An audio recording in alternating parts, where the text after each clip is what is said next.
내가 주를 바라오니 성실과 정직으로 나를 보호하소서. 아멘. 시편 25편 21절 말씀, 하나님의 말씀 가운데로 걸어가며 하나님의 사랑의 품에 깊이 안기라 는 제목으로 선포하도록 하겠습니다. 시편 25편은 큰 고난을 당한 성도의 시입니다. 이때 고난당한 다윗은 다른 어떤 곳에서, 다른 어떤 것에서 살 길을 찾지 않았고요. 하나님만을 바랬습니다. 하나님만을 원했고 하나님만을 의지했다고도 말할 수 있습니다. 그렇다면 하나님만 바라고 의지하는 자이기 때문에 관건은 하나님과 어떻게 하면 가까워지는가, 이것이죠. 하나님이 나의 살 길이다, 나의 전부다, 거기에 생명이 있다, 기쁨이 있다. 그럼 내가 어떻게 하면 하나님과 가까워질까?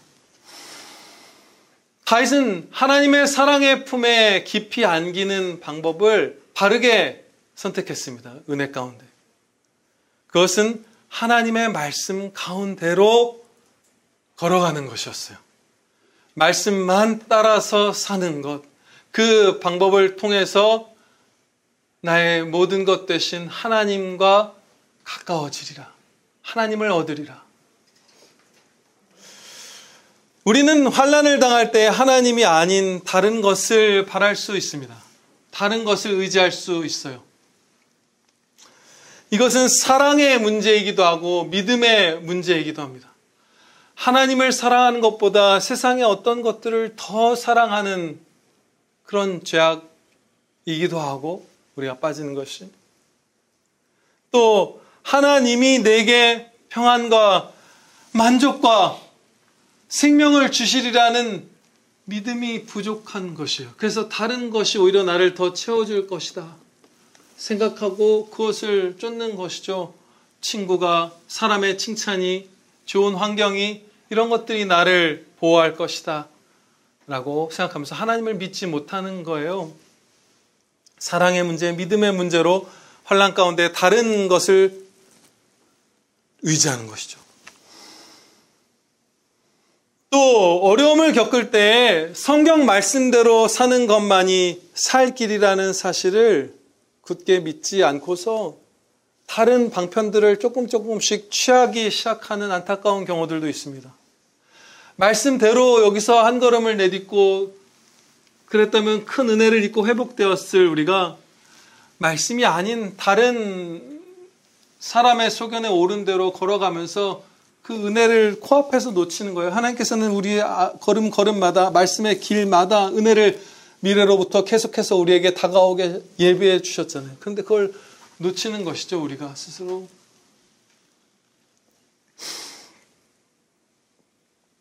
우리를 사랑하시는 아버지를 굳게 신뢰하고 하나님의 거룩한 말씀을 따라가서 하나님 품에 안기는 것이 고난을 이길 유일한 활로입니다. 큰 고난을 당한, 원수가 무수히 많고 심히 나를 미워하는 그 상태에 처한 이 노년의 다윗이 성령님의 인도 가운데 택한 참된 살 길이었어요. 하나님을 의지하고 그 의지하는 하나님을 만나기 위해서 하나님의 말씀을 따라가는 것, 그리함으로 살아나는 것, 복된 삶을 살고 행복해지는 것, 그 길로 걸어갔던 것이에요. 그리고 하나님께서 다윗을 통해서 이 말씀을 우리에게 주셔서 우리도 그 은혜를 누리라 불러주시는 거예요. 오늘 설교 제목대로 하나님의 말씀 가운데로 걸어가며 하나님의 사랑의 품에 깊이 안기라 불러주시는 거예요. 이 말씀은 어떠한 상황에서도 실로 행복한 사람이 되는 비결이에요. 본문 말씀이 하나님의 말씀을 따라 살기를 구하는 기도를 포함하고 있다, 이렇게 계속 말씀드려 왔는데 언뜻 보면 그런 말씀처럼 보이지 않을 수도 있습니다.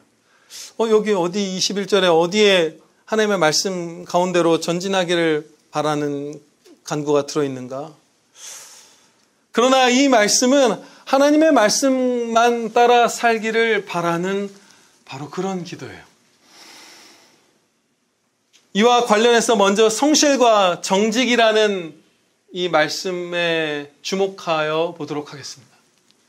이 성실, 정직, 이 두 단어를 이 개역 개정판 성경을 번역한 분들이 사용할 때에 오늘날 일반적으로 사용되는 것보다 더 폭넓은 의미, 사전에 기록된 그런 의미로서 성실과 정직을 사용하신 것 같아요. 잘 사용하신 것 같아요. 오늘날 성실이라는 단어는 부지런하다는 뜻으로 주로 사용되는 것 같아요. 그렇죠? 찾아보면. 그런 뜻으로만 좀 좁게 사용되는 것 같아요. 열심이라는 거, 근면과 비슷한 의미로 사용되는 것 같아요. 그러나 본래 성실이라는 말은 더 폭넓은 덕목을 포함하고 있는 단어입니다. 참되다, 진실하다, 이런 뜻이 담겨있는 단어예요. 부지런한 것만이 아니라. 그런 의미로 이 개역 개정판을 번역한 분들이 사용하신 것 같아요. 왜냐하면 성실로 번역된 히브리어가 그 진실함, 온전함, 이런 폭넓은 덕목을 담고 있는 히브리어이기 때문이에요. 박윤선 목사님은 본문 말씀을 추적하시면서 말하기를 여기서 성실이란 외식하지 않고 전심으로 행한다는 뜻이다. 진실하게 나뉘어지지 않은 마음으로 정말 부지런히 하나님을 섬긴다. 이런 뜻이다. 이렇게 주의하셨어요. 맞는 말씀이에요. 정직이란 말 역시 오늘날에 조금 사전적 의미보다 좁게 사용되는 경우가 많은 것 같아요. 거짓이 없다라는 의미로 주로 사용되는 것 같아요. 그 정도로. 정직하다? 그럼 거짓이 없는 거다. 어쩌면 한자 공부를 안 하기 시작한 지 몇십 년이 흘러서 그럴지도 몰라요. 우리나라가. 그런데 원래 정직이라는 말에는 곧고 바르다라는 뜻이 담겨 있어요.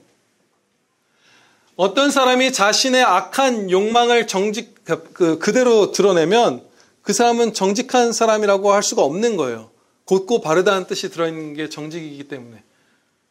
근데 요즘 사용되는 의미로 생각하면 그 사람은 자신의 욕망을 아주 정직하게 드러냈다 이렇게 할 수 있을지 모르지만 원래 이 정직이라는 말의 의미는 곧다, 올바르다, 그런 하나님의 칭찬을 받을 덕목이 들어있는 거예요.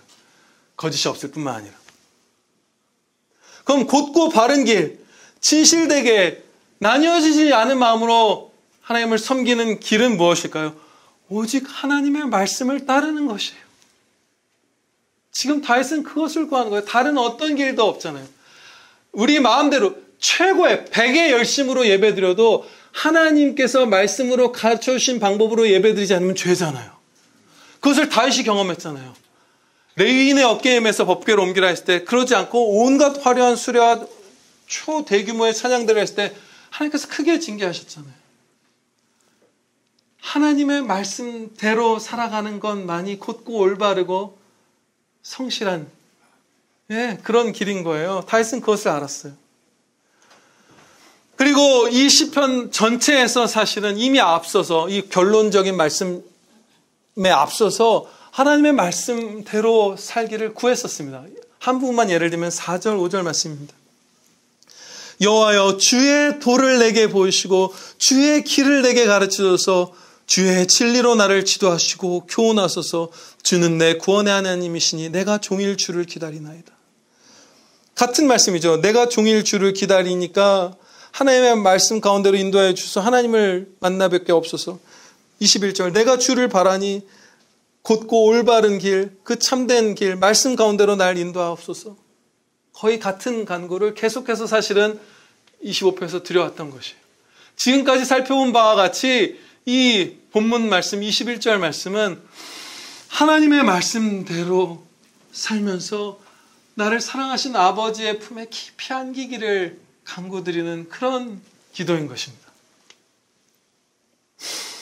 그렇게 하나님의 사랑의 품에 안기면 내 원수를 보소서. 그들의 수가 많고 나를 심히 미워하나이다. 우리가 별로 겪어보지도 못한 정도의 환난 가운데에서도 위로와 담대함과 행복 가운데 살면서 천국으로 나아갈 수 있는 것이에요. 언뜻 생각하면 본문 말씀은 우리 한국교회 안에서 잘 간구드려지고 또 실천되어지는 말씀처럼 보일 수도 있어요. 그런데 정말로 마음 깊은 곳에서부터 이 다윗과 같은 간구를 드리는 성도는 그렇게 오늘날 많지 않습니다.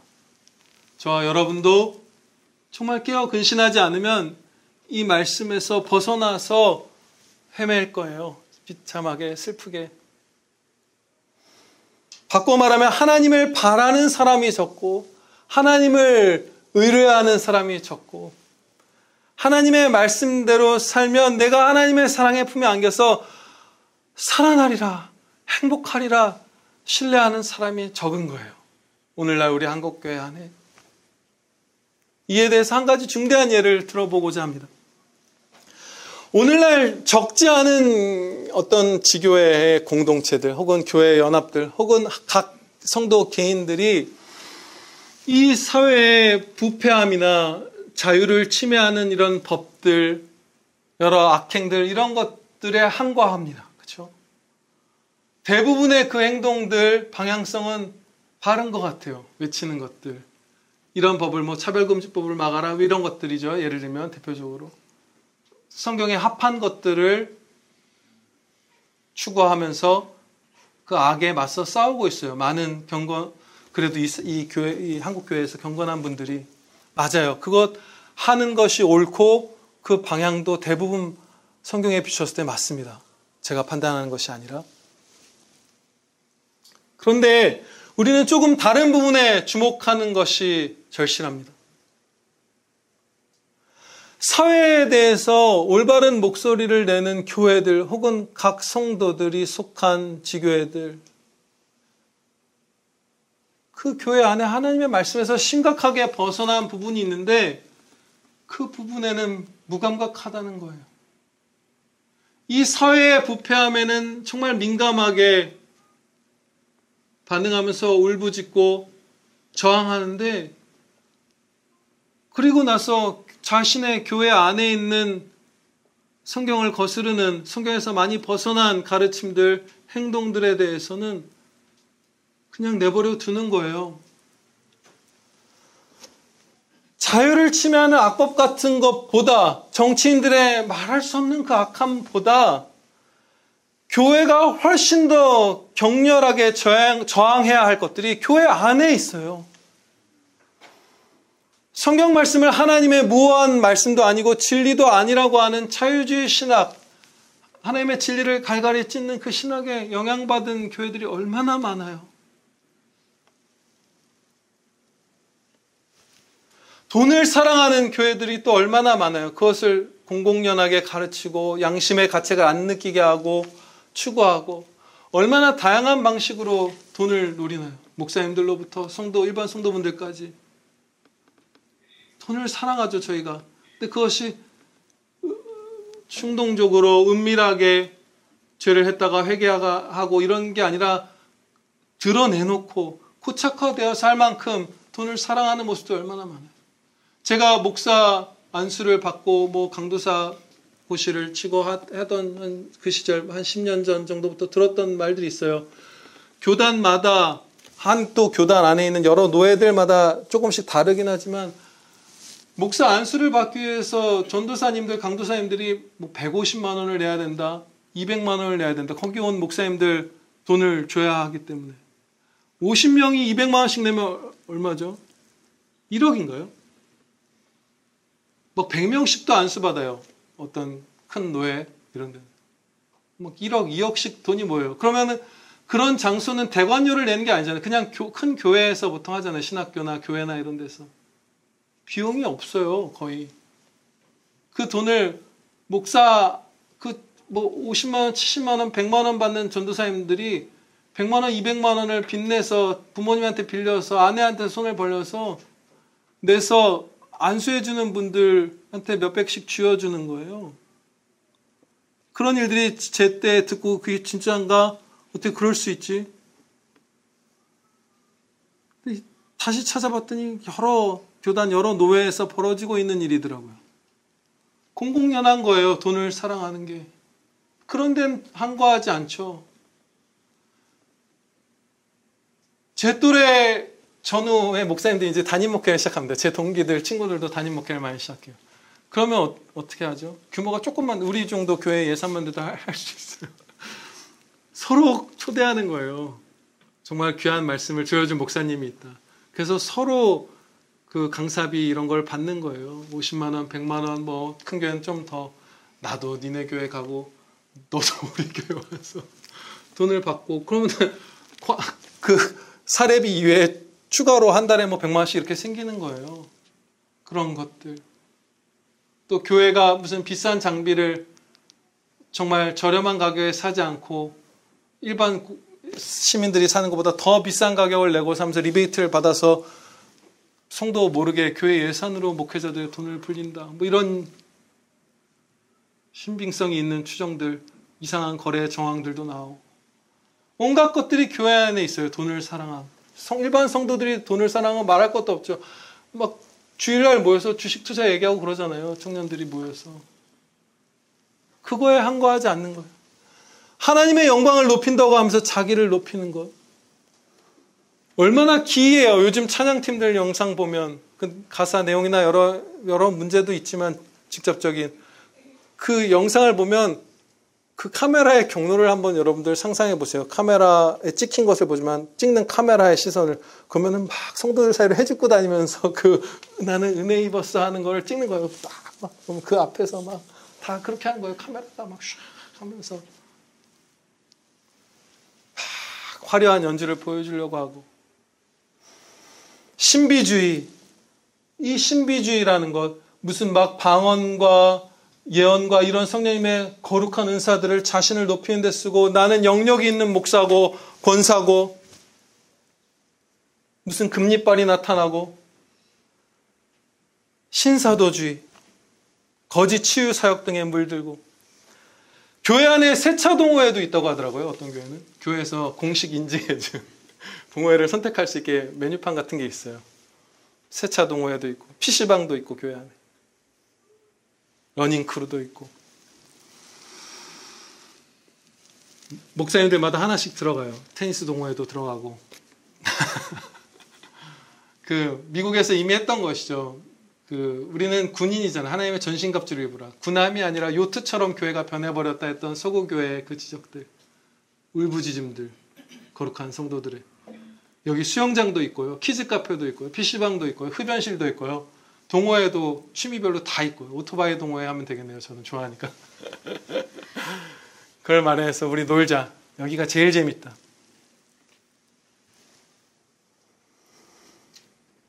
이미 거룩한 성도를 실패했다는 사례가 서구교회에서 보고된 지가 오래인 방식인 거죠. 그대로 가고 있어요. 잠깐 사람이 모였다가 교회가 다 침체해버려요. 그렇게 됩니다. 세상처럼 변한 거니까.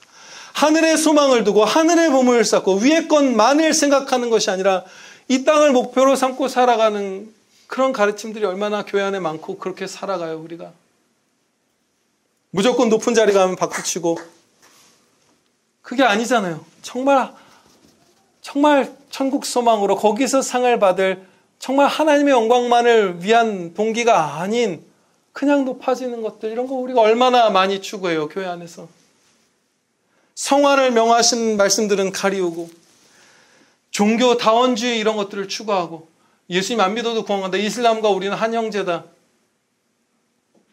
그런 것들 주장하면서 신학교 교수님들이 단체로 나와서 거짓말하는 영상도 봤어요. 교회사를 왜곡하는 영상. 우리나라 신학교 교수님들이 나와서 그런 종교다원주의적인 행사를 진행하는데 거기에 걸림돌이 되는 그 주최자들의 그 신학적 결함이 있으니까 그것을 거짓말로 변호하는 영상도 찍어서 올렸더라고요. 신학교 교수님들이라는 분이.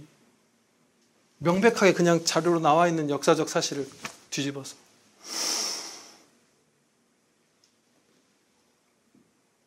온갖 굽고 삐뚤어지고 위선적인 것들이 각자가 우리 자신이 속한 교회 안에 있음에도 불구하고, 형제교회 안에 있음에도 불구하고, 그것에는 무감각하면서 사회의 부패함에는 열성적으로 항거하는 거예요.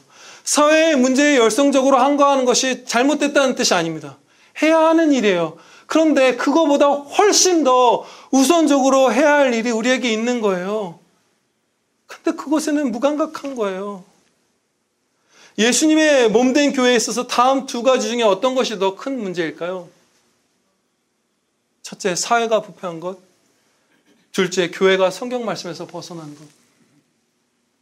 두 번째예요. 사회주의적 정책은 안 됩니다 라고 외치는데 교회에서 신사도적인 예배를 드려요. 근데 거기에는 입을 다물어요. 그건 뭔가 크게 잘못된 거예요. 단단히 잘못된 거예요. 이 두 번째, 교회가 성경 말씀에서 벗어난 것이 훨씬 더 큰 문제라는 것은 당연히 저의 판단이 아닙니다. 성경 말씀에서 배운 대로 선포하고 있어요. 이스라엘에게 있어서 애굽의 부패함보다 더 큰 문제는 이스라엘 자신들이 하나님의 말씀에 불순종한 것이었어요. 가나안 민족들의 부패함보다 구약교회인 이스라엘 백성들이 가나안 사람들을 닮아가는 것이 훨씬 더 큰 문제였잖아요. 이 사회는 원래 부패하게 되어 있어요. 여긴 천국이 아니에요. 하나님의 원수된 자들이에요. 불신자들의 상태는. 회개하고 예수님 믿기 전까지는. 당연히 크고 작은 부패함이 있죠. 정도의 차이는 있지만. 그런데 그리스도의 몸된 교회가 하나님의 말씀을 크게 벗어나는 것. 이것이 이 사회의 어떠한 부패함보다도 교회에게 있어서 그 실질적으로 더 큰 죄악이고 더 큰 문제예요. 더 절실한 문제예요. 그런데 그것은 내비두는 거예요. 반공만 하면, 무슨 반차별금지법만 하면 되는 것이 아니에요. 그거보다 더 큰 문제가 많은데 그것에 대해서는 입을 다무는 거예요. 말을 건네도 듣질 않아요. 야, 이런 것들을 없애야지. 그건 괜찮나 봐요. 막 목사가 영적으로 그럴싸해 보이고 막 매혹적으로 보이는 막 이단의 책을 막 소개하고 번역도 하고 막 그래요. 일반 정통 교단의 목사가. 그래도 그것도 괜찮아요. 되게 기이함을 느껴요. 이게 왜 이러는가?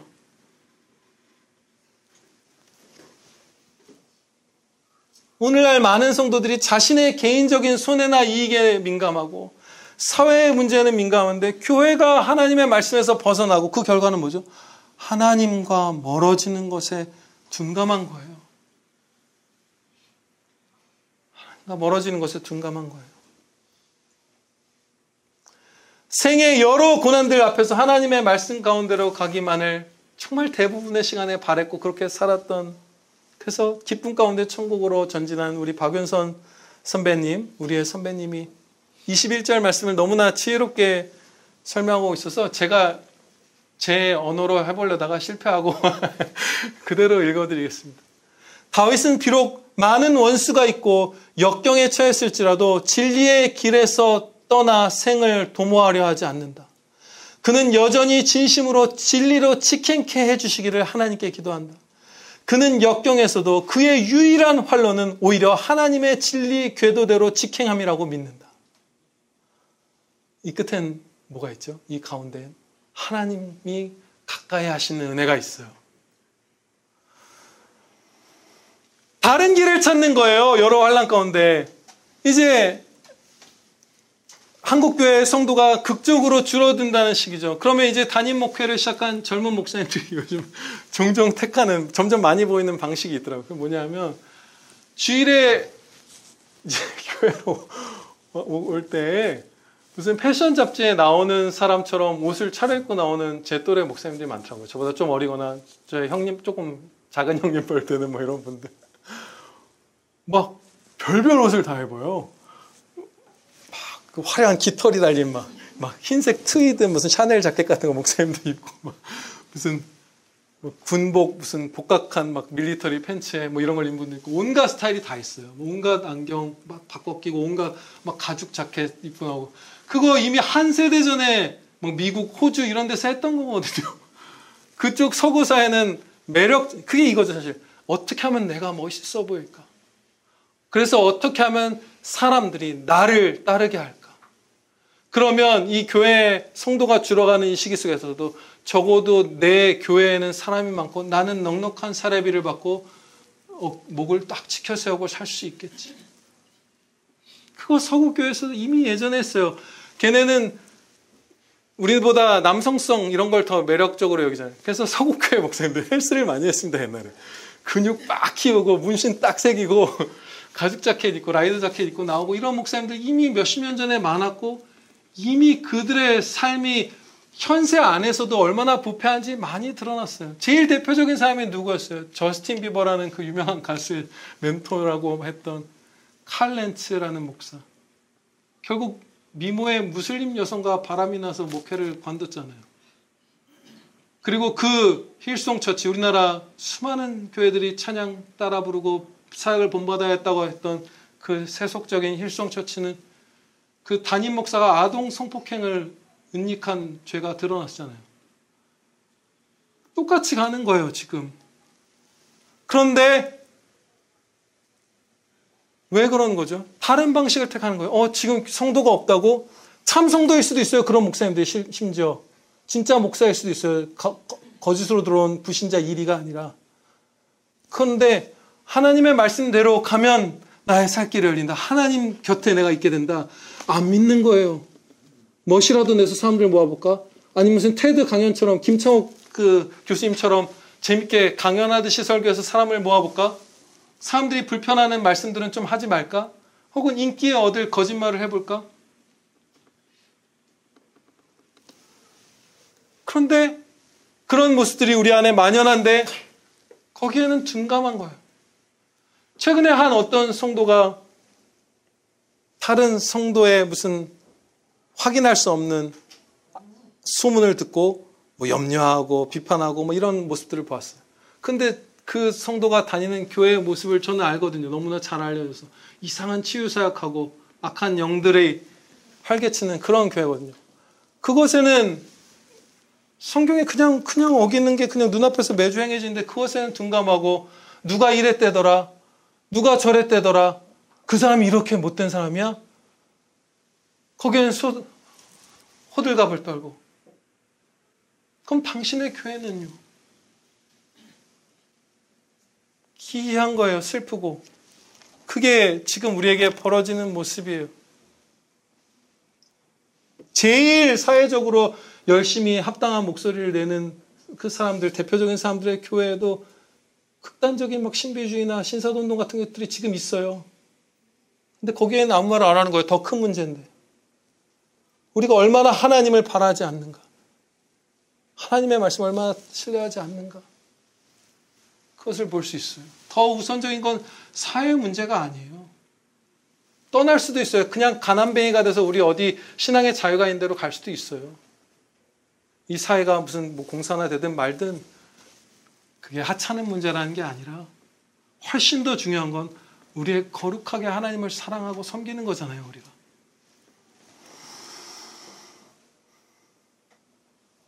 하나님의 말씀을 굳게 믿고 그 가운데로만 달려갔던 여호수아와 갈렙은 평안했고 담대했고 가나안 땅에 들어갔고 그 가나안 땅에서도 계속해서 승리하면서 은혜 위에 은혜를 누리고 맛보았어요.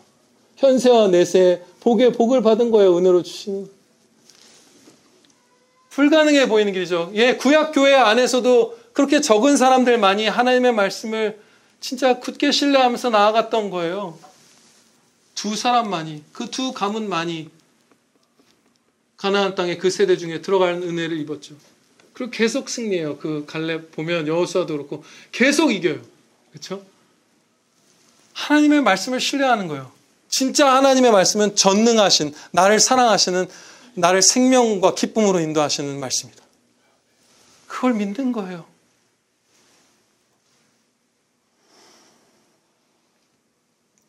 우리가 처한 단계는 굉장히 심각합니다. 우리 한국교회가 처한 단계는. 한 3단계로 교회의 세속화를 나눠볼 수 있을 것 같아요. 이런 식으로도. 첫째는 말씀을 바르게 가르치지만 순종이 부족한 거. 이거는 어느 교회나 있어요. 청교도 17세기 교회도 있어요. 정말 바르게 선포되는데, 그리고 각 성도들이 서로 대화할 때도 정말 하나님의 말씀을 있는 그대로 고백하지만 우리의 연약함과 죄성으로 인해서 불순종이 있는 거예요. 그 정도의 차이는 있지만 그건 그냥 이 땅 가운데의 성도가 점점 줄여나가야 되겠지만 그래도 어느 정도 가질 수밖에 없는 모습이죠. 무엇이 진리인가 있는 그대로 선포하고 배우고, 그러나 때로 연약함에 넘어지는 것, 이거는, 그리고 바로 회개하는 것, 이건 그냥 경건한 교회의 모습이에요. 거기서 좀 이제 더 침체하기 시작하면 이런 모습이 나타나죠. 사람들의 죄성이 싫어하는 말씀을 은근히 이렇게 덮어두는 거예요. 안 가르치는 거예요. 가리우는 거예요. 그 순종의 싸움을 하지 않기 시작하는 거예요. 거기서 더 나가면 무엇이 있죠?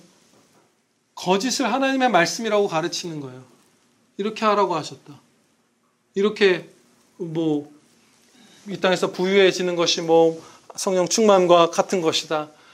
남녀 사이에, 부부와 남편과 아내 사이에 위계는 없고, 요즘 페미니즘 유행이니까 뭐는 어떻고, 그냥 인기 있는 그런 세상의 거짓들을 그냥 가르쳐버리고 그것을 추종하는 거예요. 그러면 거의 제일 마지막 단계에 와 있는 거예요. 말씀을 그냥 은근히 안 선포하는 게 아니라 거짓을 말씀이라고 강대상에서 선포하는 거잖아요. 그리고 거기에 성도들이 동조하는 것. 그런데 적지 않은 우리의 형제들이 그 단계에 와 있는 것 같아요. 그 단계에 와 있어요. 각종 종교의 지도자들을 불러서 집회를 하고 주일날 온갖 것을 해요. 종교다원주의. 카톨릭으로 돌아가요. 카톨릭처럼 돼버려요. 목사님들이 카톨릭에 가서 배우고.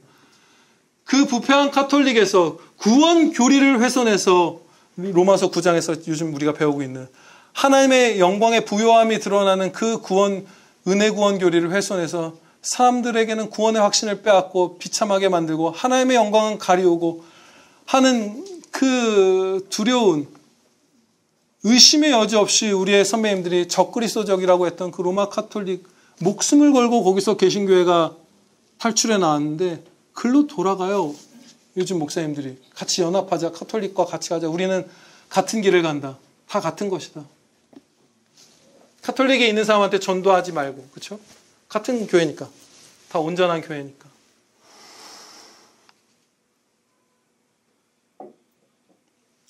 제일 밑단계에 와 있는 거예요.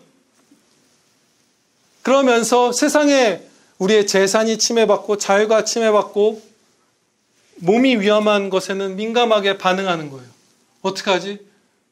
전자권을 미국에서 회수하고 초소를 파괴하고, 우리는 파괴했다고 하죠. 북한은 지하에 초소가 다 있는데 우리는 최전방 초소를 다 파괴해버렸잖아요. 어떻게 하지? 그런 것에는 민감하게 반응하는 거예요. 우리가 이 땅에 소망을 두고 하나님보다 세상을 더 사랑하고 더 의지하고 할 때에 이제 우리가 의지하던 것들이 얼마나 허망하고 연약한 것인지 보게 해주신 것 같아요. 최근에 그런 뉴스를 봤습니다. 가짜 뉴스였으면 좋겠어요. 찾아봤는데 실제로 기사가 있는데 아직 널리 안 알려진 것 같아요. 가짜 뉴스이길 바라요. 지금도 8월 16일부터 금감원의 주도로 해서 자동차 보험에 이제 적용에 큰 변화가 있다고 하더라고요. 그것은 무엇이냐면, 혹시 현대자동차 다니는 분은 아시나요? 들어보셨나요? 자동차가 사고가 나면 피해자가 자신의 고장난 부품을 정품으로 못 바꾸고 값싼 무슨 중국이나 이런 데 대체품으로 바꾸는 것을 의무화한대요. 그리고 순정품으로 바꾸려면 이 값싼 대체품과 순정품 간의 차액을 피해자가 부담해야 한다. 이상하죠? 권악징선의 거의 법이죠. 그래서 가짜뉴스길 바라고 있어요. 내가 진짜 잘못 이해한 거면 좋겠다, 어리석은 거면 좋겠다, 이 부분에 있어서 실수한 거면 좋겠다. 여러분이 삼성 폰을 갖고 있다가 누가 팍 쳐서 부셨는데 여기 샤오미 받으세요 하는 거예요. 샤넬백 가죽끈을 누가 팍 실수로 끊었는데 여기 동대문에서 파는 레자 끈 갖다가 껴주는 거예요. 그리고 원래대로 원상복구하려면 사유재산 침해죠. 네가 돈 내라, 피해자야. 말하는 거예요. 그리고 그 자동차 부품들 그 수많은 부품들이 안전한지, 오래 내구성은 있는지, 뭐 제대로 된 기능인지, 소음 같은 건 안 생기는지, 오작동은 안 하는지, 그걸 한국 자동차 부품협회인가 카파라고 부르더라고요. 거기서 검증을 해서 대체품을 정해주겠대요. 수많은 자동차 회사, 본사, 하청업체들의 직원분들이 오랜 세월 동안 연구하고 시행착오를 하고 데이터를 축적하고 진땀 흘려서 만들어낸 그런 것들을 그 협회 몇 사람이 그 부품의 신뢰도를 안다고요? 그리고 원상복구, 피해를 입었는데 원상복구 하려면 피해자가 돈을 내라고요. 미쳤죠. 미친 것이죠. 그런데 그 법을 이제 뉴스를 이제 제가 보는데 그런 생각이 들더라고요. 너무 내 자신의 생각이죠. 기본적으로는 슬펐어요. 우리가 너무 세상을 많이 사랑하고 여기가 우리의 본향인 것처럼 살아서 아버지께서 이제 은혜들을 거두어 가시는구나. 우리의 풍요를, 우리의 자유를 거두어 가시는구나. 징계하시는구나. 거기서 어떻게 이 사회가 이럴 수 있어라고 분내고 끝나면 우리는 큰일 나는 거예요. 더 큰 문제가 우리 안에 있기 때문이에요. 우리가 그것을 차를 사랑하고 돈을 사랑하고 자유를 하나님의 영광을 위해서 쓰지 않고 내 정욕을 위해서 쓰고 그랬기 때문에 거두어 가시는 거예요. 그것에 그 우리의 죄악에 눈물이 나야 되는 거예요. 이 사회의 악에도 물론 눈물로 부르짖지만 우리가 얼마나 죄악되었던가. 거기에 민감해야 되는 거예요.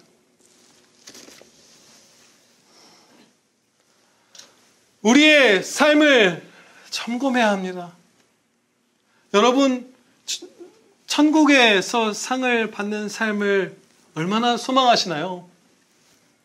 이 땅의 선물들은 우리가 진짜 많이 소망하죠.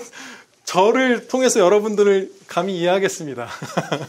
제가 얼마나 이 땅의 것들을 좋아하는지 같은 성정을 가진 우리 한 인류니까 비슷하겠죠. 차이는 있겠지만. 이 땅의 것들 진짜 많이 좋아하잖아요. 하늘에 소망을 두는가? 이 땅이 아니라 하늘의 보물을 쌓는가? 다 성경 말씀 그대로 지금 제가 말씀드린 거예요. 제 판단이나 의견이 아니라. 이 세상에 내가 속하지 않고 천국에 속한 천국 사람이라고 믿는가? 천국을 사모함으로 그곳을 향해 거기서 더 복되게, 거기서 더 영광의 상을 받기 위해서 전진하는가? 천국이 도대체 어떤 곳이길래 거기에만 보물을 쌓고 위의 것만을 생각하고 거기에 소망을 다 두고 그곳을 향해 전진하라고 하는가? 천국이 어떤 곳이길래? 거기에 하나님이 계시기 때문이에요. 내가 주를 바라오니 하나님을 내가 바라는가? 아니면 이 땅에서의 손에 극도로 민감한 그런 사람인가? 우리가 하늘 소망이 어느 정도 있는가로 우리 자신을 많이 점검해 볼 수 있어요. 그리고 확신 가운데 제가 말씀드립니다. 하나님을 바라고 하나님과 가까워지는 올바른 방법, 하나님의 말씀을 실천하는 그 삶을 살면 우리는 실로 어떠한 환경과 처한 형편과 상관없이 행복해져요. 내가 아버지의 계명을 지켜 그의 사랑 안에 거하는 것 같이 너희도 내 계명을 지키면 내 사랑 안에 거하리라. 내가 이것을 너희에게 이름은 내 기쁨이 너희 안에 있어 너희 기쁨을 충만하게 하려 함이라. 하나님의 계명을 지키면 주 예수 그리스도의 사랑 안에 우리가 깊이 안겨서 다른 세상적인 그 불순물이 섞인 쾌락 같은 것이 아니라 예수님이 맛보고 누리시는 예수 그리스도의 기쁨을 우리 마음에 쫙 채워주셔서 그 기쁨으로 말미암아 저와 여러분의 기쁨이 차고 넘치게 된다. 상황과 형편에 상관없이 이 사회의 부패함에 상관없이 여러분의 건강 상태, 재정 상태, 무슨 형편에 상관없이 가족관계 다 상관없이 한국에 있든 홍콩에 계시든 어디에 계시든 다 상관없이 하나님을 바라면서 하나님의 말씀대로 가서 하나님 깊이 만나 배우는 복된 성도들 되시기를 주 예수 그리스도의 이름으로 축원합니다. 기도드리시겠습니다. 아버지 하나님, 저희가 하나님을 갈망하게 하여 주시옵소서.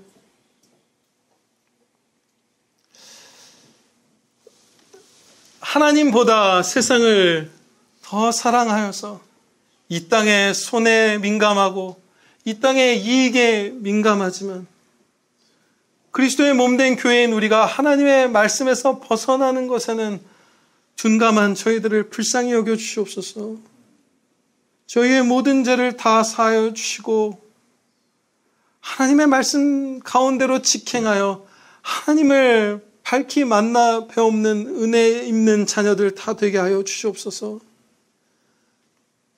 하나님께 나의 생명과 기쁨이 있다는 그 진리를 저희가 한 사람도 빠짐없이 굳게 믿고 모든 처한 환난 가운데서 다른 방법 택하지 않고 하나님 말씀 지켜 순종하면서 하나님과 동행하는 그 지고의 은혜 다 누리게 하여 주시옵소서. 우리 구주 예수 그리스도의 이름으로 기도하렵나이다. 아멘.